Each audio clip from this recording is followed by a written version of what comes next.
Finding Joy in the Holy Land, Jordan, Part 1. I had not paid close attention to the geography before, so was taken by surprise when I realized that Israel was separated from Jordan by a fan-shaped block of land and also by the Red Sea. Of course, were we able to part the Red Sea like God did for Moses and the Israelites, we could have done a direct sea crossing by bus.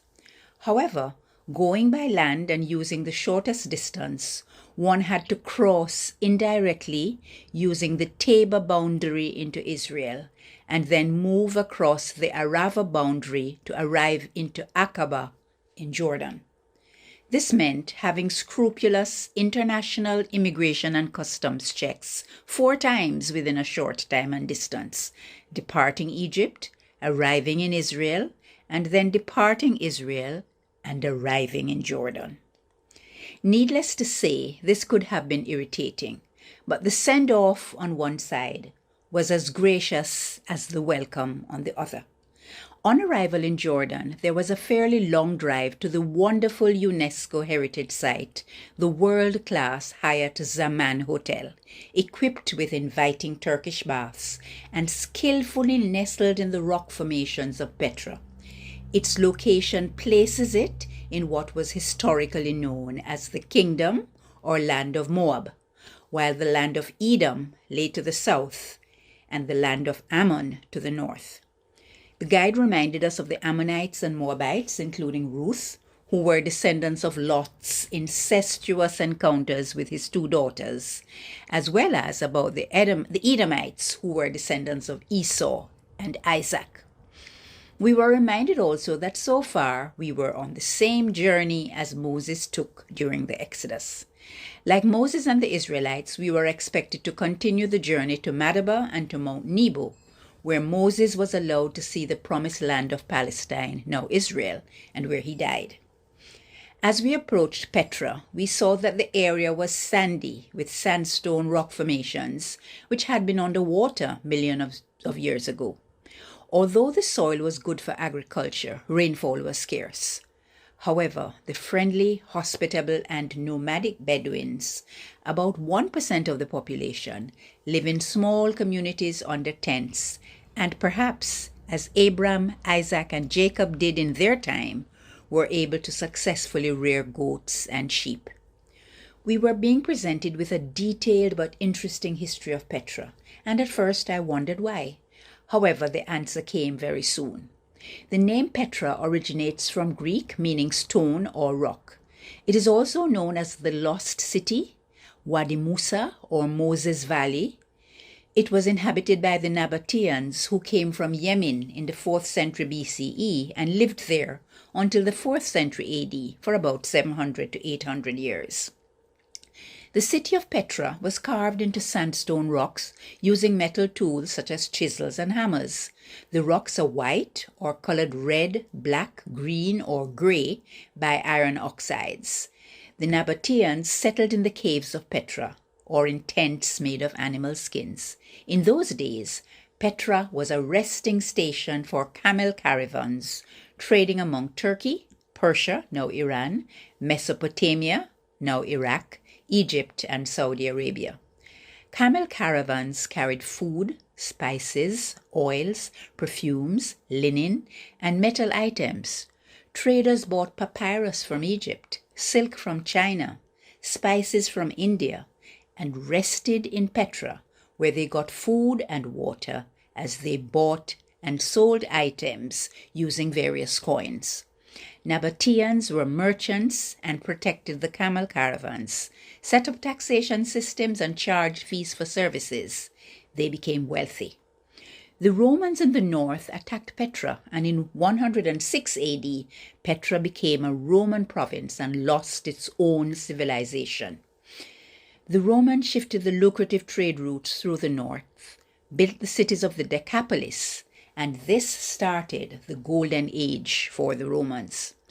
Petra lost its importance. Most people abandoned it and followed the trade routes to the north.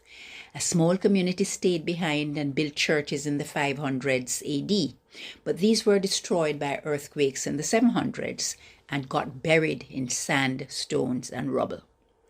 During the early Islamic era in the 1600s and 1700s AD, Bedouins claimed the caves of Petra as their inheritance and lived in the caves up until 1983. During that period, tourists and other travelers were allowed to visit. Other Bedouins were allowed, but foreigners were prevented from settling. In 1812, Petra was rediscovered by a Swiss explorer who posed as an Arab traveler. He was a graduate of Oxford University who spoke Arabic and had assumed an Arabic name. They welcomed him to the site as one of their own. Between 1932 and 1980s, the area was under excavation by the state, and about 30% of Petra has since been excavated. Since 1983, Petra is listed as a UNESCO World Heritage Site.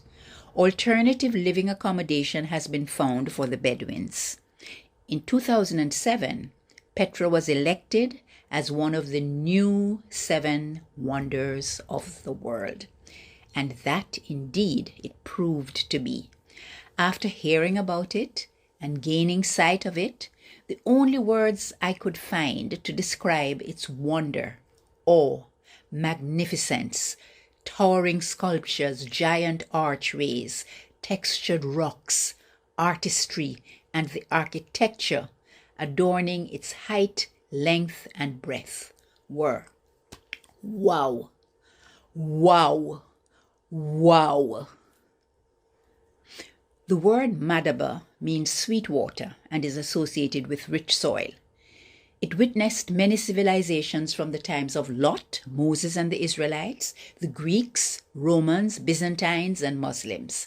It has a relatively large Christian community. Around 325 AD, Constantine and his mother Helena visited Jerusalem and built many churches. They legalized Christianity in the region, and Christians began to build hundreds of churches in Jordan and paved them with mosaic floors. The period between the 400s and 600s AD was the golden age of the Byzantine period. The Madaba mosaic map was created in the 500s AD. It is a map of the Holy Land, Jordan, Syria, Lebanon, Egypt, Palestine, now Israel, and is composed of about 1.5 million stones in different colors, made by hand and showing the countries and places of the Exodus. In 1749, an earthquake damaged many buildings and monuments in the Jordan Valley. People believed that natural disasters were a curse from God, so they abandoned the churches and cities. The ruins became covered up with rubble, sand, and dirt for hundreds of years, creating what could be called a lower city. Some of these were excavated in the 1800s and 1900s. The Madaba Church was uncovered in 1878. The original mosaic was found in 1884 during the construction of a Greek Orthodox church on the site of an ancient church. The mosaic map of Madaba is the oldest known geographic floor map in art history. It has missing parts due to earthquake damage. Unlike modern maps, it is not oriented northward, but faces east towards the church's altar. When Moses visited Mount Nebo, he met an Ammonite king called Sihon. It was from the mountain, also called Mount Pisgah and Mount Siaga, that Moses saw the promised land. He lived to 120 years. Mount Nebo was claimed by the Bedouins in the 1600s to the 1800s AD. In 1982, Franciscan friars came from Jericho and bought the land from the Bedouins, excavated it, and rebuilt a church, chapel, and house on Mount Nebo. They kept the Bedouins employed on the site.